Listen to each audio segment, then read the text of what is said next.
J'ai déjà dit que nous allons travailler avec n'importe quel président n'importe quel président américain. Et s'il va faire tout ce qu'il a dit, s'il vous appelle, qu'est-ce que vous devez faire s'il vous dit Vladimir, rencontrons. En fait, je ne pense pas.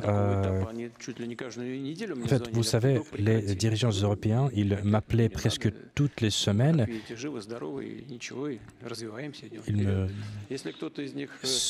Donc, c'est normal. Et si ces dirigeants européens veulent rétablir nos contacts, nous ne sommes pas contre. Nous allons rétablir nos contacts, nous allons discuter. Il y a beaucoup de personnes qui veulent discuter. Il y a une salle, il y a ceux qui sont présents aujourd'hui. Donc vous êtes prêts à coopérer avec Donald Trump? Oui, je suis prêt à coopérer avec Donald Trump. Refusons le dollar. Ce sont simplement les autorités politiques, financières de l'Europe, des États-Unis qui ne veulent plus utiliser l'euro. C'est eux-mêmes qui se limitent dans leurs échanges. En ce qui concerne l'Europe, il y a un véritable problème qui consiste en ce que les décisions au niveau économique sont prises par des responsables politiques qui, malheureusement pour ces pays, ne sont pas des experts en économie et en finance et qui ne font que nuire à leur propre économie. Donc nous, la Russie en tout cas, nous ne refusons pas d'utiliser le dollar. Le dollar, ce n'est pas du tout notre attention, mais nous refusons que le dollar soit utilisé comme un instrument de paiement.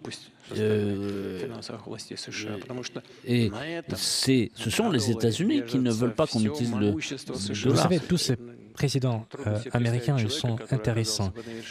Il est difficile d'imaginer une personne qui soit au pouvoir dans l'une des puissances du monde et qui soit en même temps stupide. En fait, vous savez, la culture politique américaine,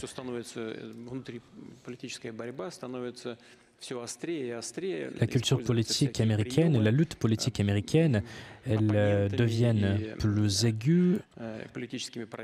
On a recours à de nouvelles méthodes pour parvenir à certains objectifs. Parfois, ces méthodes et ces moyens, ils ne sont pas bons, mais vous savez, on a attaqué M. Bush, on se prenait à M. Bush. Ça prenait M. Bush, et cela n'est pas bon. Nous avons eu beaucoup de différends, beaucoup de contradictions.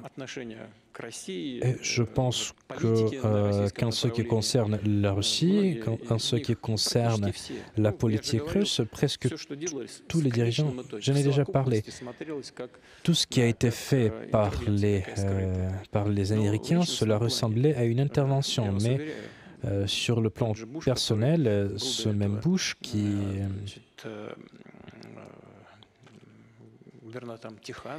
était gouverneur du Texas, il a effectué ses fonctions avec succès et je vous assure, il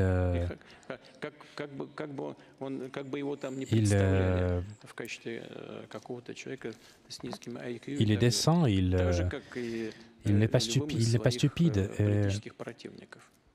Et tous ces opposants politiques, ils n'étaient pas aussi stupides. Changer ces règles du jeu. Et quel conflit observons-nous aujourd'hui? J'en suis convaincu, ce n'est pas un conflit de tous contre tous, dû à l'écart qui a été pris par rapport à certaines règles. Non, ce n'est pas du tout ça. C'est un conflit entre la majorité de la population de la planète qui veut se développer dans un monde cohérent, dans un monde de communication, et une minorité mondiale qui est préoccupée par une seule chose, comme je l'ai dit, préserver sa domination.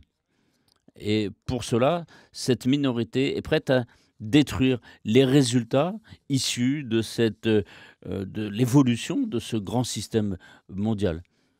Et on voit bien qu'ils n'y parviennent pas.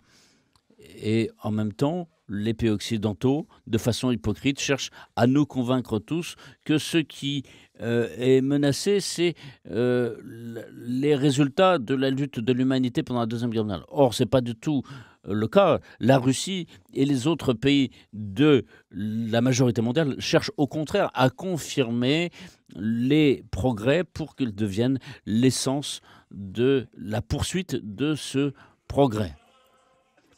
Et donc, on voit les pays occidentaux aujourd'hui qui s'étaient imposés après la chute de l'URSS, qui cherchent à établir cette domination. Mais encore une fois, je le dis, si à vous présents dans cette salle, tout monopole, comme on connaît, tôt ou tard, l'histoire nous le montre, finit par s'effondrer. Il ne faut pas nourrir d'illusions ici. Les monopoles sont souvent dangereux pour les monopolistes eux-mêmes. L'ouverture de la coopération est la valeur la plus importante pour la majorité des pays du monde. Les tentatives de mettre des obstacles artificiels peuvent permettre des avantages. Il s'agit d'éviter les cataclysmes, les tremblements de terre sociopolitiques. Il est intolérable d'avoir des situations comme ce qui s'est passé l'année dernière après le tremblement de terre catastrophique en Asie mineure, où on a refusé l'aide dans certaines régions qui avaient beaucoup souffert. Ces exemples égoïstes, basés sur des conjonctures du moment, sont tout à fait inacceptables et égoïstes. C'est le gage non seulement d'une prospérité économique, mais également d'une possibilité d'aller de l'avant. Donc il s'agit de garantir les efforts pour la vie. Les indicateurs basés sur l'ouverture sous la souveraineté sont très très récents. Aujourd'hui, les personnes essaient d'utiliser les limitations comme un instrument de pression et rien ne sort de bon de cela. La majorité mondiale est pour l'ouverture sans politisation. Deuxièmement, nous avons toujours parlé d'un monde diversifié et nécessaire pour sa solidité. On peut montrer des paradoxes. Il n'y a pas de tableau univoque. Tout le monde, certains pays doivent aider. Est-ce qu'ils peuvent le faire ? Il s'agit de quelque chose de difficile. Premièrement, il ne doit pas y avoir de situation où le modèle d'un pays ou d'une partie de l'humanité va devenir universel et s'imposer aux autres. Deuxièmement, les codes ne peuvent pas s'appliquer comme une directive, comme une vérité pour tout le monde. Les valeurs uniques s'appuient sur la diversité, le droit international et le produit d'accords, pas de pays, mais même pas de pays, mais de peuples. Le droit à une conscience est essentiel et qu'il faut que chaque culture et chaque civilisation soit représentée. La crise du droit international dont on parle aujourd'hui, c'est une crise de croissance. Le monde à venir s'appuie sur la diversité, mais sur un processus, bien sûr, difficile. Mais lorsque on a trouvé l'équilibre, eh bien, il y a un espoir d'une stabilité à long terme. Et cela permet de ne pas s'appuyer sur des éléments impulsifs, mais au contraire s'appuyer sur des éléments rationnels. Ce principe est garanti par la Charte des Nations Unies et par le Conseil de sécurité. Mais nous voyons que certains pays européens, presque tous les pays d'Europe sont membres de l'OTAN et ils agissent contre leurs intérêts et ils agissent en sorte de favoriser la politique américaine. Aux États-Unis, dans certains États, les vecteurs énergétiques coûtent 3, 4 ou 5 fois moins que dans les pays de l'Union européenne. Et donc, ils prennent des décisions dans le domaine de taxes et parfois certaines entreprises déménagent aux États-Unis, certaines entreprises européennes. Il s'agit des entreprises notamment qui produisent des engrais, qui produisent la vitre et donc certaines entreprises ont déménagé aux États-Unis.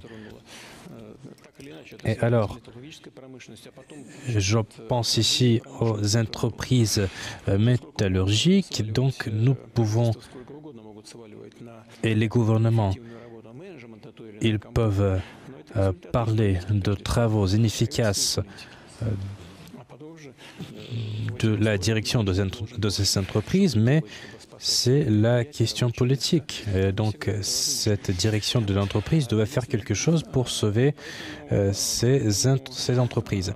Et alors, ce conflit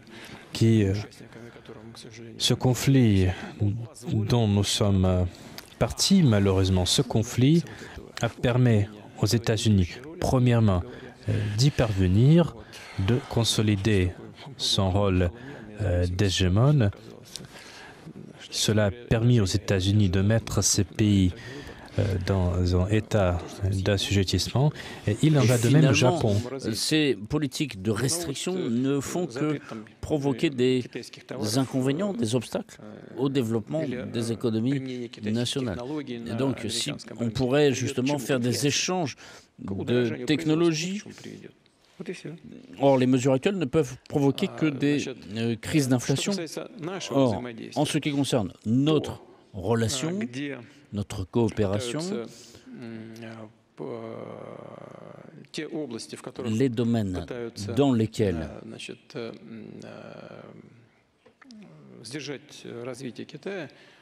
on cherche à contenir le développement chinois peuvent être complétés par le biais de notre coopération. Donc, par exemple, on a commencé par l'énergie. C'est un secteur qui se développe fortement sur le plan du pétrole, sur le plan du gaz et aussi sur le plan des technologies nucléaires. Nous créons de nouveaux réacteurs nucléaires. Nous augmentons les réseaux d'alimentation en pétrole et en gaz. Et c'est un système essentiel pour la sécurité énergétique pour ce de qui la est Chine. maintenant de la situation dans l'Asie de l'Est. C'est pas la Chine qui crée un bloc, c'est les États-Unis qui créent des blocs. Un bloc, deux blocs, trois blocs. Maintenant, l'OTAN qui s'élargit. Il ne peut rien sortir de bon lorsqu'on crée des blocs militaro-politiques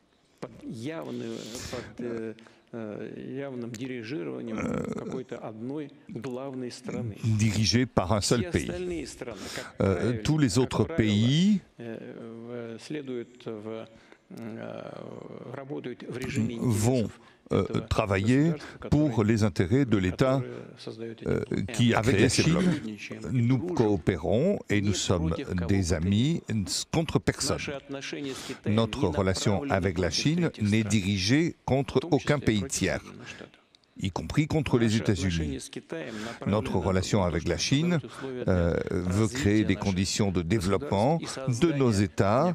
Et question avec le président, je pense qu'il peut imaginer les réalités dans lesquelles nous vivons. La Russie ne s'unit avec qui que ce soit contre personne. Elle ne s'unit avec personne contre personne. La Chine et la Russie pays ont atteint un niveau de confiance, de coopération et d'amitié sans précédent. Il existe des structures, malgré ce qui a été déclaré sur la liberté d'expression. On ne laisse même pas travailler nos journalistes en Europe. Ils ferment tout. Ils font toutes les difficultés possibles. Donc comment pouvons-nous communiquer si les journalistes ne peuvent pas travailler ? S'il y a un seul point de vue. Regardez Russia Today. Et même de ça, ils ont peur. Donc, j'en prie, nous sommes ouverts qu'à un homme de s'inscrire dans la catégorie femme pour un sport. Mais ça va détruire ce sport. Excusez-moi, oui, il y a des sports qui ne correspondent pas nécessairement à la féminisation. Mais que ce soit la lutte, la boxe. Mais ça tue le sport féminin, tout simplement. Mais que ces gens-là luttent, mais qu'ils soient en compétition aux Jeux Olympiques. Et là, par exemple, ils vont utiliser des substances ou autre chose. Mais cela n'humilie personne. Mais comment peut-on défendre nos valeurs ? Eh bien, il faut défendre nos valeurs avec nos propres moyens.